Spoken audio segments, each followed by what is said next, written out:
I'll start this video by adding a bit of a disclaimer. This is not a full breakdown of how to fight Rey Dau, but instead a showcase of all the tools that you can use to turn the tide in your favor, and hopefully this will help you get the A rank that you're looking for in order to get this nice little cosmetic for your weapon. Some of the things that we will cover in this video are going to be part break thresholds, tempered wounds, items like flashbots or traps, and a few comments on Rey Dau's attack patterns that can help you survive a bit better. Let's start by breaking down Rey Dau's part damage interactions, since I think they are extremely important to understand. This is our boy, look at him, he's so happy beating your ass. As you may know, as you damage tempered monsters throughout a fight, tempered wounds will start appearing on their bodies. Breaking tempered wounds by dealing enough damage or by using a focus strike will always lead to a topple. So we can see how this is a useful mechanic to consider. These are the possible parts where Rey Dau might show tempered wounds: the head, the wings, both legs and the tail. Note that I say possible parts because after asking around in a speedrunner community, I was told that Rey Dau can show up to 3 tempered wounds per hunt, and the parts where these wounds appear are randomized every time you hunt it.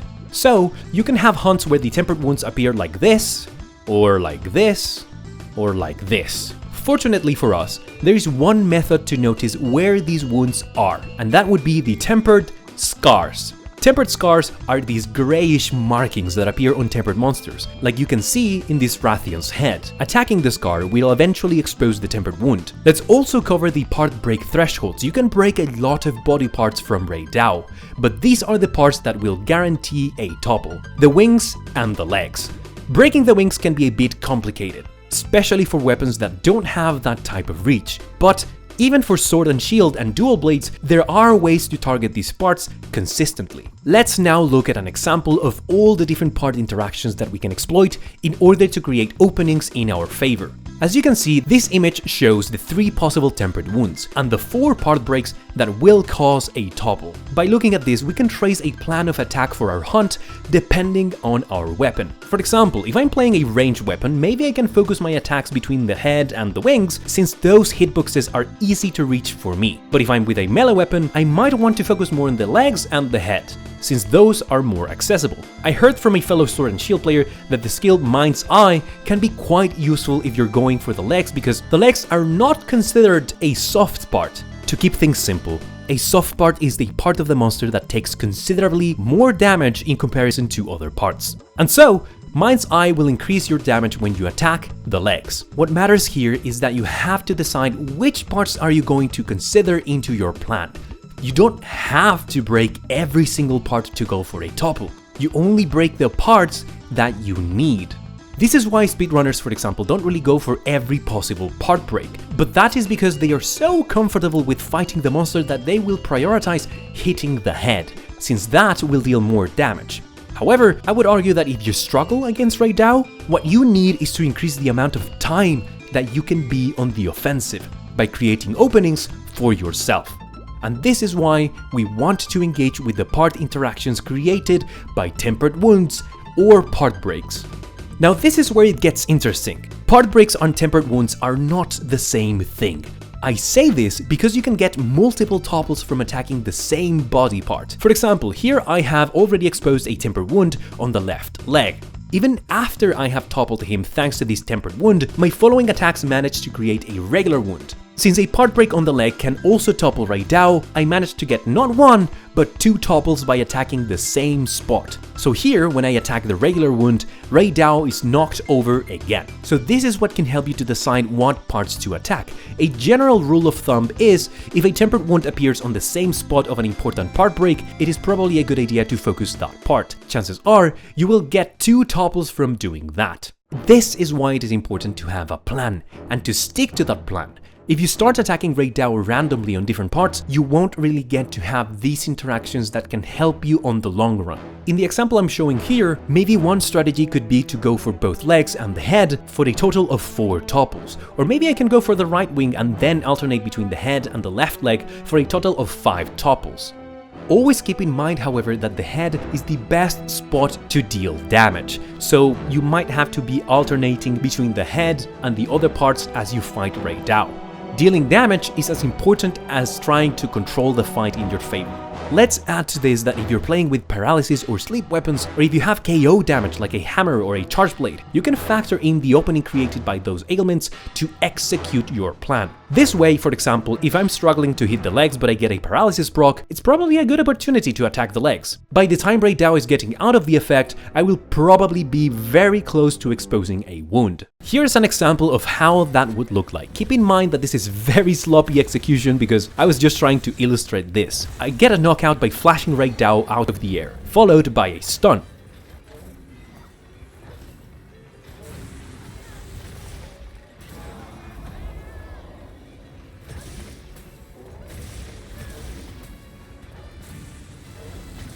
As the stun is about to end, I go for the tempered wound to get another topple. This is luckily followed by a paralysis proc, which then allows me to target the legs. A couple of hits to the same leg, and a regular wound opens, which in this case means yet another topple.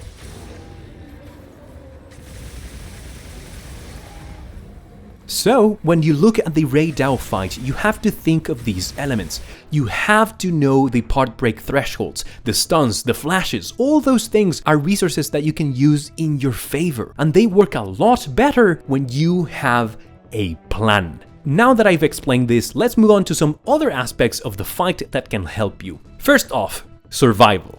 Rey Dau loves to chain lightning attacks, and relying on the secret has proven time and time again to be a sort of frame trap. In other words, Rey Dau is trying to bait you to use the secret, and that's when you get sniped. The secret recovery is unreliable. It will sometimes save you, but more often than not, it will take you right back into the explosions, so personally, I don't recommend it. For example, in this attack, I get blasted by the first impact, but I know that if I use the secret recovery, I will get my ass charred. So instead, I try to move a little while standing up and try dodging forwards and out of the way. Second, please consider using Evade Extender at least in level 2. I've also noticed that for heavier weapons like Greatsword, Charge Blade in Axe mode, and maybe even Lance, it is better to have Evade Extender to level 3. This is because the lightning explosions are rather big, and one simple roll will not get you out of harm's way. For my shield brothers, sadly, this is not a shield center fight. Unless you're a sword and shield player, if you rely on your blocking even when perfect guarding, you will find yourself having to block twice and not being able to punish Rey Dau because of it. I'm sad to say it, since I play Charge Blade, but this is mostly a dodging fight, not a blocking fight. With that out of the way, let's talk about some of his movesets and how to use items in your favor. The main new move from AT Rey Dau is this railgun from above. It has a wide area of effect, but if you're running Evade Extender, you can play around this just fine. What's interesting about this attack is that Rey Dau will usually announce it before he does it. He will always staff the ground with his horns first and then go for this attack. The way I like to dodge this, it's by moving diagonally towards Rey Dau, like trying to get below him. This is the move that I like to punish using flashbots, because most of the times Rey Dau will be right on top of you, so that means that he will land very close to you and you can have an easier time punishing him. If you don't flash him, there's two scenarios. He will either go for another railgun from the air, or he will do two small lightning attacks and then go for a winged guillotine. If he's doing the small lightning attacks, this might be another good window to flash him, but I don't recommend flashing him if he goes for another railgun, because he usually flies quite far away from you when he does it.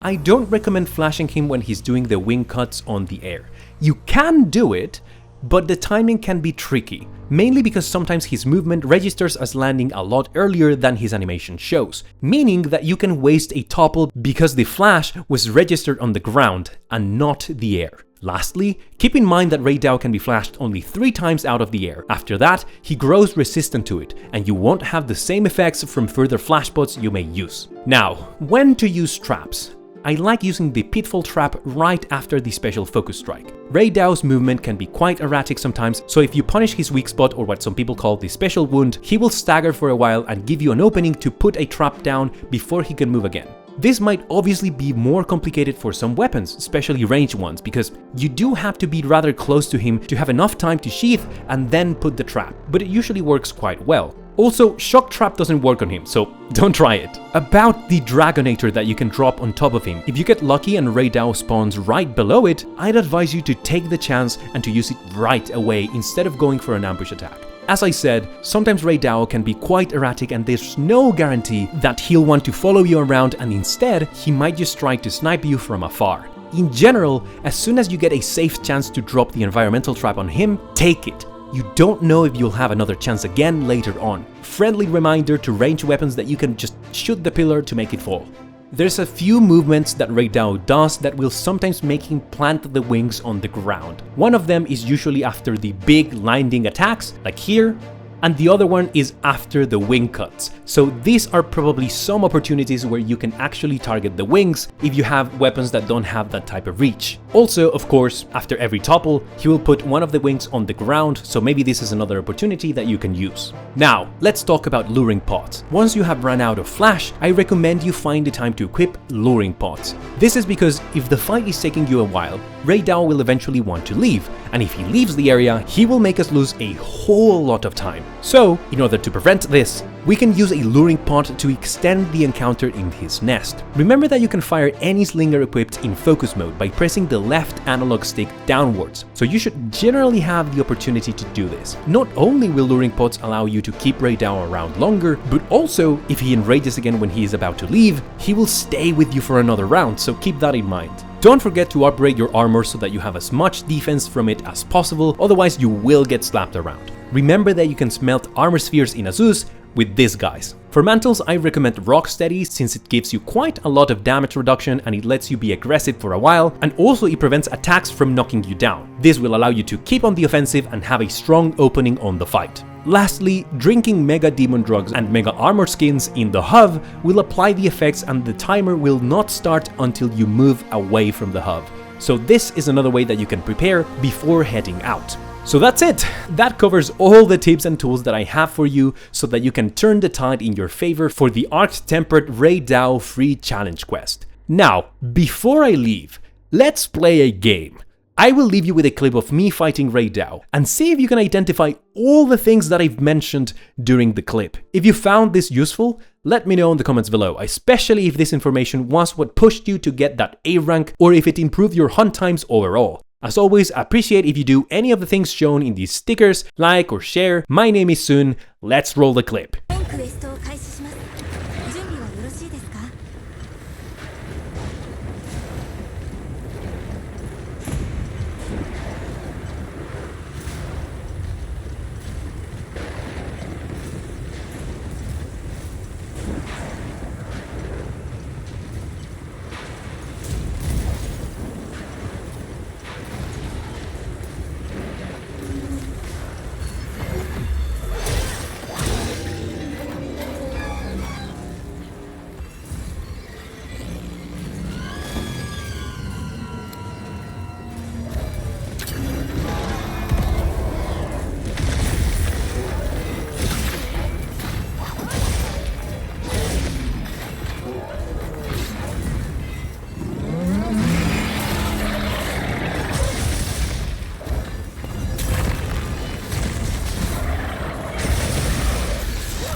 は情報の塊ですね。